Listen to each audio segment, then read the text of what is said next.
What are you giving across Liberace and a saber-toothed tiger? I don't know, but keep it away from my asshole. I came to LA to make rock and roll. Along the way I had to sell my soul. I'm Boots Electric from the Eagles of Death Metal. And, you know, I'm asked all the time, am I a romantic at heart? I have to answer yes.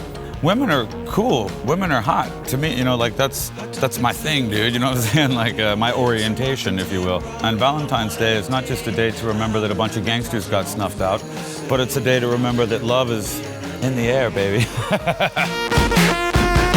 The most romantic Valentine's Day gift I was ever given, it was a Swiss Army watch, so that I could be on time at the next date. And it was romantic because it was forgiving inside of being reprimanding, if you know what I mean. I'm gonna give that up as my best and romantic Valentine's Day gift because the one that I actually received was a blowjob. No, I'm just kidding. On Valentine's Day, love foods seem to come into it. Like, what are great love foods? I really personally think that, like, oysters is off the list because stinky fish don't make me do anything other than get a little bit, you know, nervous. That's all I'm saying. I like chocolates, and I like decadent and amazingly well-crafted chocolates, like chocolate fudges that melt away. They don't stick too much to the fingers. Sometimes nice breads with a nice bit of cheese. Wine, that's the only reason you're using the breads and the cheese is to get them into the notion that it's about getting them loaded. I mean, come on. If it looks like an Indian and smells like an Indian, it ain't John Wayne, and the same thing goes with love, you know what I mean? When thinking of a surefire Valentine's Day gift, I prefer total environments so that everything shows up just right. Somebody comes in and compliments her on the dress that I bought her. I've paid them to do it. The ring is at the bottom of the champagne glass. That's, I guess, what I would do because I love love. I love romance. I think rock and roll in general has forgotten about it, and I feel like I was here to remind you, darling.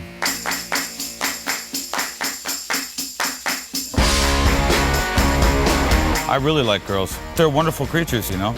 If somebody would ask me for some tips when going on a first date, you gotta do some legwork, baby. You gotta get some intelligence on this girl. If you suddenly show up with her favorite flower, with her favorite thong playing, and she's a Libra too, but on a first date, you wanna be clean. You wanna look sharp. You wanna show up on time, actually. You don't wanna show up fashionably late. You certainly don't wanna have them meet you somewhere. That's crass. That's a bit low-key. You wanna go the extra distance on making certain that everyone's smiling, all of her friends. You want to make her layer perfectly comfortable with your infiltration, so to speak. That sounded dubious, but very romantic nonetheless.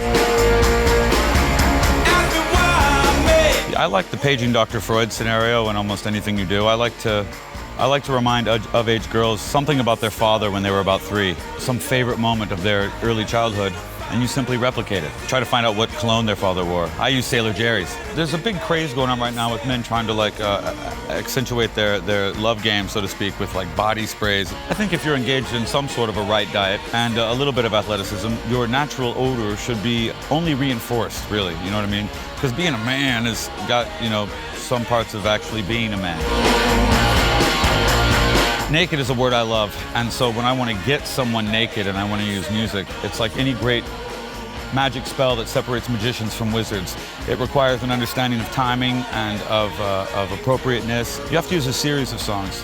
Normally starts by getting them pumped dancing, like Shake a Peel, Looking at You, Looking at Me by the MC5, like hitting them like that, and then go to the Ronettes. Earth, Wind & Fire's Let's Groove Tonight. And then you move it towards Al Green, and then you get it to, as a change-up, Bob and Earl's Harlem Shuffle. Now, by the time you're at Harlem Shuffle, you're getting there already. And you gotta know the words to some of these songs. Like, you can't just put on Let's Stay Together. You gotta get close and sing it just right with the music as you're doing it, because that's what it is, man. You gotta almost be possessed by it. And then it can work through you. And then, believe it or not, you put on NWA Straight Outta Compton on loop, and you turn it down just below hearing level, and that's when you're getting ready to go for it, you know what I'm saying? The nakedness is on. Now it's about to be the double-back beast for real.